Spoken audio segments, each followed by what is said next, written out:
ఏం చేస్తున్నావు?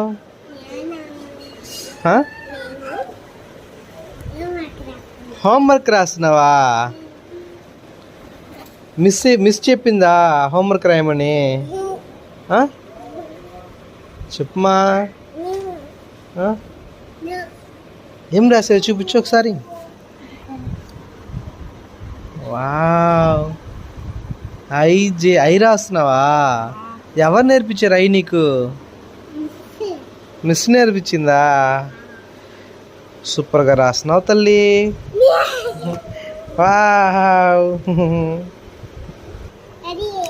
మా ఆద్య ఫ్రెండ్, మా ఆద్య బ్యాగ్ రాసేసి హోంవర్క్ రాసేసి. గుడ్ గర్ల్ ఆద్య తల్లి, గుడ్ గర్ల్. స్కూల్లో ఇచ్చిన హోంవర్క్ మొత్తం ఫినిష్ చేసి ఆద్య క్లాస్లో ఫస్ట్ వస్తావుగా నువ్వు. Wow, super.